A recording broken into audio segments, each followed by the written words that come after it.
What happened on the 7th of October was not just a massive attack on innocent people inside Israel.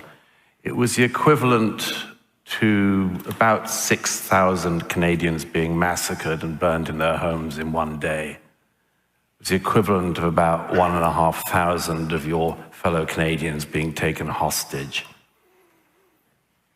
You know, you would have thought after an attack like the one that Hamas instigated, that started this terrible war, you would have thought that there would be some sympathy for the world, from the world. You might have thought the world would pay attention to the attack and at least pay attention to the people behind it. You might have expected, like me, that there might have been a worldwide opposition to the terrorists and rapists and murderers of Hamas. You might have thought there would be hatred around the world erupting at the government of Qatar and its mouthpiece, Al Jazeera, its funding of Hamas and its hosting of the leadership of Hamas in Qatar. You might have thought there'd have been an outpouring of rage at the Islamic Revolutionary Government in Tehran, but no, there was an immediate outpouring of rage against the state that had been attacked. Bring back our girls, we had 10 years ago in the war in northern Nigeria, which I also covered. Bring back our girls. No international campaign saying bring back our Jewish children. Believe all women, we've been told for years. But turns out, not if the raped women are Jews. Israel is the only country in the world which, when it's attacked, gets attacked more.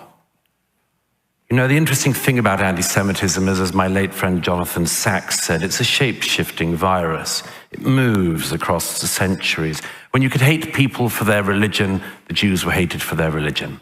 Then you couldn't hate people for that anymore, so people hated the Jews for their race. And then after the 20th century, people realized that wasn't such a great idea either. Now the Jews are hated not for their religion or their race, but for having a state.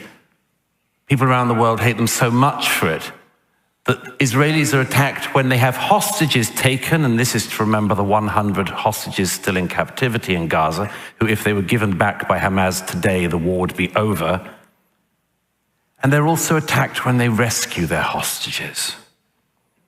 You know, the interesting thing about anti-Semitism is the Jews can never win, because historically they've been hated for being rich and for being poor.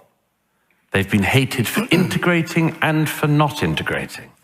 They were hated for being stateless. Remember, rootless cosmopolitans, the far right used to say. And now they're hated for having a state. Today, the only really acceptable form of anti-Semitism, aside from the sewers of the far right, the only real tolerated form of anti-Semitism is anti-Zionism.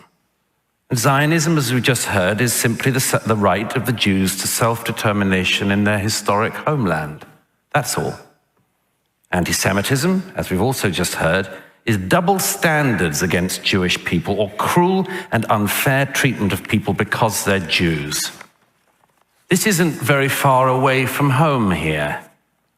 If this isn't anti-Semitism, can the audience here tell me why the following things have happened since October the 7th? Why in a Montreal suburb a synagogue should be firebombed, as happened in November? Why there should have been gunshots against the yeshiva? Why in Toronto a bookstore owned by a Jew should be attacked?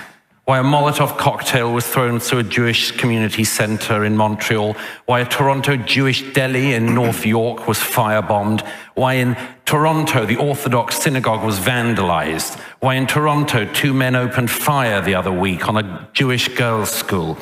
If it isn't anti-Semitism, tell me why just a week ago pro-Hamas protesters tried to go through Jewish areas in this city shouting not just Allahu Akbar, but, and I quote, sorry for the language, fucking filthy fucking Zionist pigs, dirty Zionist rats.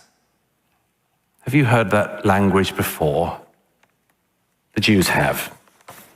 Now look, if you are interested in this motion, just bear this in mind. It's not about Netanyahu, it's not about this war, it's about double standards. And one question hovers over it above all, the question of who would protect the Jews. Who would you trust to protect them? The Europeans? The Arab world? No. History shows only one people will protect the Jewish people. The Jewish people. That's what Zionism is. Thank you.